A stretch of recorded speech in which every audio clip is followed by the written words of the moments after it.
Hi guys, my name is Katie Kromholtz. I am from Spokane, Washington. I graduated from SCC last spring, and I am currently working at Ace Hardware and a local pub here named PJ's Pub. I definitely am always doing a couple of different things. I also own my own food truck called Kraken Kebabs. And I heard about this position from Jesse McQuarrie. Sorry if I looked down at all. I did have to make some notes since there's a couple of things I wanted to cover.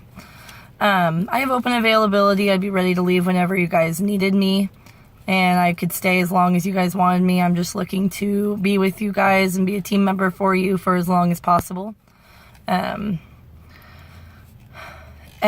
you guys had mentioned something about, am I used to people spending large amounts of money? Definitely not at the bar, but at Ace Hardware, we're used to people coming in and either dropping large amounts of money on big equipment. We are one of the largest retailers for hardware in our area. We actually have more of that large stuff than the Home Depot or the Lowe's that are close to us, and we are actually a larger facility, which most Ace Hardwares are small.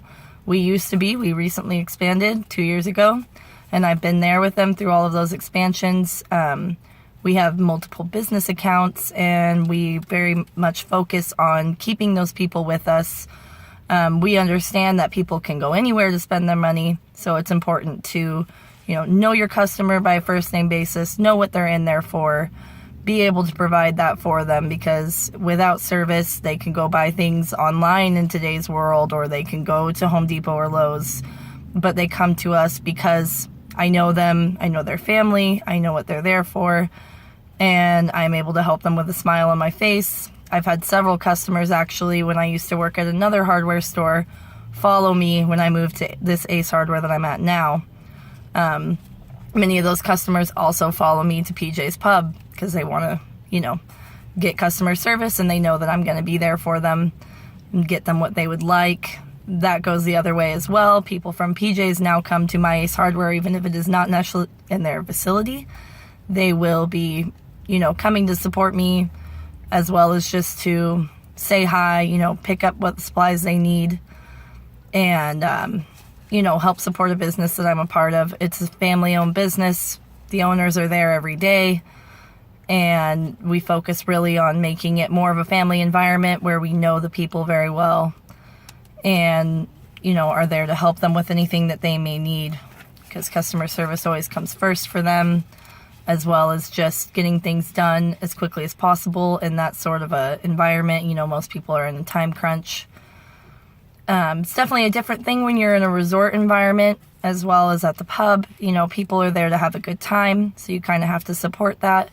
And, this isn't necessarily a small town. People could go to any bar in town, but people are going to follow me where I'm at or follow my team where we're at because they want that level of customer service where I know them by first name, by what drink they get, what they're going to be doing. If they're going to be singing karaoke, I'm going to know what songs they sing, things along that line. As far as moving into the hospitality side of things for you guys, I know it's just about maintaining a fun and welcoming environment for these people. They're there to fish, but the time in the lodge is their time to relax. Make sure that that is going to be a relaxing and good environment for them. Make sure that everything is kept nicely. I did work for a cleaning company out of high school to help pay for college before I went to it. Mostly so that I could work early mornings before going into the retail environment. And, that really helped me to be able to clean efficiently and, use our products well without, overusing, underusing, making sure everything is clean kept and maintaining relationships with those customers. Most of my customers were elderly people who couldn't clean, but I'd make sure to get there a half hour early because they wanted to talk and have tea, and I wanted to make sure I had, the company time was spent doing what I was there for the company. But I always wanted to make sure I had that extra mile with my customers, and I still actually talk to quite a few customers whose homes I cleaned, and they come to Ace Hardware and see me as well. And I've worked in sales from a very young age. My grandfather has owned several businesses growing up. He owned gas stations. He owned a chocolate factory here in town, Hallett's, if you guys are familiar with it. And he actually owned the other part of the building that Ace Hardware now owns. And I always joke that they got me with the expansion. But I grew up working in an environment where it was always working, always be working, you know, there's always something to be done around. And making sure that you kept that relationship with your customer. It was a small hardware store that my grandfather owned that we now own. And, you know, those people still will remember me from being a little kid helping them, whether it be just carrying things out to their car or sweeping the floor or whatever I was doing when I was small. They still remember me now because I was always told to greet people when they walk in. And that's pretty much my demeanor on everything now. My hardest thing is when I go into Ace Hardware on my day off, I tend to sit there and chat with my customers for half hour, an hour, or whatever, and not actually be there shopping. And I worked in Brazil, which I think would be something that might interest you guys. It was a very different line of work. I was down there teaching for a private school, but it was work 7 days a week. You know, a lot of people went into that thinking, oh, this is going to be a fun vacation for us, but I knew we were paid to be there. And those around me definitely picked up on that from me. And we were able to bring actually 2 of our kids back to the United States. They only pick 50 people out of every site in Brazil. It's about 5,000 kids that participate, and 2 of my students were chosen, and I only had 30 students. So for me, that was a huge deal. Since we were a smaller site, they've never actually picked 2 people from our site, only ever taken 1. And I thought that was really cool because it just was an automatic reassurance of like what we had done there and how the extra work really can make a difference. And those kids now have gone on to work with the program and go forth with things like that because they were shown that it is something that if you put your time and effort into, you will be rewarded. And definitely working for smaller companies has taught me how to use my time and my resources efficiently. I would not want to ever lack in the customer service or the quality of my customer service just for efficiency of time or equipment. But I believe that there's an easy way to achieve that balance once you get a little bit of a rhythm going. And PJ's is a family atmosphere as well. It's my parents' best friend since they were about 15, owns that business. And she is a young business owner. You know, she's only in her late 30s, but she, you know, she always focuses on making it a family thing. You know, parents come there with their children, and, you know, we have to make it to where everybody feels welcome there, even though you get people from lots of different walks of life. And that's the same that goes for Ace Hardware. And I have many lasting relationships from that as well. I already work very long days, so I'm not worried about working 7 days a week for you guys. I actually graduated college with 0 student loans because I was able to work 3 jobs throughout college and maintain a good GPA. And that's super important to me as well. My mom is disabled, so I actually have to support her. She works with me on certain things. You know, she helps with my business at home a lot, but she's not able to work a steady job because of her health issues. And it was just really important for me for us to not live how most people in that situation live, of always just being below the line of getting ahead. So I've always been one who has worked really hard, and I've almost become just accustomed to that lifestyle. Anytime I'm actually only working 1 job or just working maybe 4 or 5 days a week, I tend to pick up just side projects and start making things at home to make a little extra money. I like to refinish furniture and stuff in my spare time, just because I know that I don't want to necessarily be working 7 days a week for the rest of my life, but that I can do it right now. And I think it's really helped me to have better relationships with my coworkers as well, because I am there most of the time working with them and a solid person for them to go to. And they know that if they're not feeling well, they can call on me and I will come in.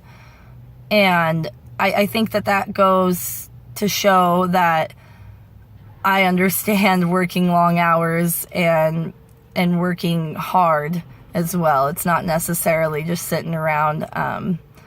Working at the bar, if I'm working the karaoke, yes, it's a lot of like sitting and just talking to people, but working at the hardware store, I might spend 8 hours just hauling different pallets of things and loading things into people's cars, building things. My day is never the same no matter what I'm doing, even if I'm just at one job. I never really been pigeonholed into one side there. I was only a cashier for about a year, and then I began to move up. I'm now a sales associate there and a marketing manager for them, and I take pride in all of that. I love my job. The hardest thing about going to work for you guys is going to be having to leave my jobs here, even though they're totally supportive of me leaving and think it's a good opportunity for me as well. That's going to be the hardest thing. But working with people for 4+ years, you definitely, with that family mentality, there is bickering between you. And especially being a woman in the hardware store, it was very hard for me to earn the respect of my male peers, especially ones who were older and have been doing it for a long time. But I always try to just see where I can improve. If there's a situation where I do something wrong, or if I just don't necessarily know and I need help, that can be frustrating for them. Especially, I am only 22. I haven't been plumbing for as long as them or anything like that. And I'm sure there's always things you can learn about that. So I just always make sure to express my gratitude when they do correct me, because it's important for me to be able to learn and move forward, or I wouldn't be where I am now. And it's really hard too, because we often speak a completely different language from somebody who's been doing hardware 20 years ago versus now. The names change, the products change, the regulations change. And just being able to understand what they're saying, or be able to take a step back and ask, all right, I don't understand a couple of things that you said. Could you repeat those? And most of my peers have gotten to the point where they feel comfortable saying those things to me. Maybe I needed to improve here, or maybe I needed help here, and being able to tell me where I can improve and how best I can improve that. Confrontation is something that happens between every group of people. You're always going to have very different minds in a certain set, but I think it's very important just to see where they're coming from and see where you can improve on that, because you can't necessarily expect somebody else to improve, but you can always look for improvement in yourself. And just not being defeated when you feel dismissed, being able to look at that as something that you can go forward with. It helps with you to not become so frustrated every time as well, when you do understand that there is an outcome of learning from those corrections and from misunderstandings. And working in Brazil was a large problem with dealing with my customer base, especially the teachers at the school, because they might not necessarily speak the same language as me. And even if they did speak English, a lot of them did not speak it well, because it was a smaller town and they had never met an English speaker before. And I am a very funny person. I like to joke, and that just doesn't work if they don't speak your language. It really doesn't. And you have to be very clear about what you're saying. I had one girl, I made a joke about her music being too loud in class when she was talking, and we had a free time, and her music was too loud. And I just made a joke about a dance party, and she absolutely did not understand and became very upset. And that was a huge learning experience for me to go, oh, maybe, I need to think about my things, even if they aren't. Nothing I said was rude to her. She didn't understand, and that was upsetting. And, you just have to work through that, and everybody understands an apology. It's very easy to say you're sorry in any language.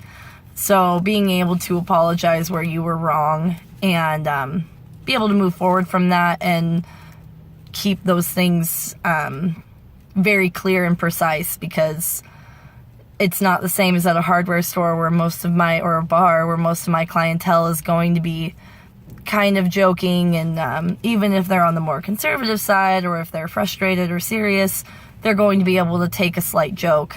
It doesn't necessarily work in every situation. And I know that I would just be a great addition to your guys' team, because I'm hardworking. I like to have fun. I do well living and working with all sorts of people. I grew up with foster kids, and you know, being able to just, I've never had a tiff with any of my foster siblings. I'm still friends with them. You know, it's been obviously small bickering, your siblings, but, you know, never anything that you can't go, well, that person just has a different mindset than me, and we need to move forward from here. And I'm very good at being able to see things from other people's perspective, and I think that helps a lot. I'm obviously a helpful person if I work for the Helpful Hub. You know, Ace Hardware being the Helpful Hub is something that we've prided ourselves on for a very long time. My store has reached pinnacle status, and once again, they only pick 50, I think it's 54 out of the some odd Ace Hardwares around, and reaching the pinnacle status, you get that from being the most helpful. And I just always am the kind of person of, you know, somebody needs to move, can I help you move? What can we do? Somebody needs help with anything. I like to solve problems with people. And I'm looking for growth opportunities, and I think, you know, your guys' business has a lot to offer in the ways of growing within that business or outside of it, just from the opportunities I would be getting from the monetary value of just being there. And I'm definitely good with the more conservative crowd. I get to wear my flannel Ace Hardware and keep a pretty natural look going. I like to keep well kept because it does not, it never goes over well if you're showing up looking sloppy and someone wants to spend some money. Why would they be there to support you if you don't support yourself and take care of yourself? And I think it's really important to be a very flexible person as well in your guys' situation, because I would be there for you, and it's a small crew, obviously with limited outside resources. So even if you guys needed me to help with handiwork or things like that that I'm knowledgeable about, I would love to. Definitely not going to be any sort of a situation where I would tell you guys that I could do something that I couldn't, or answer questions that I don't know the answer to. But any way that I could help, I would love to. And I'm very thankful for this opportunity. I'm very happy that Jesse had let me know about it, and I hope to hear back from you guys soon.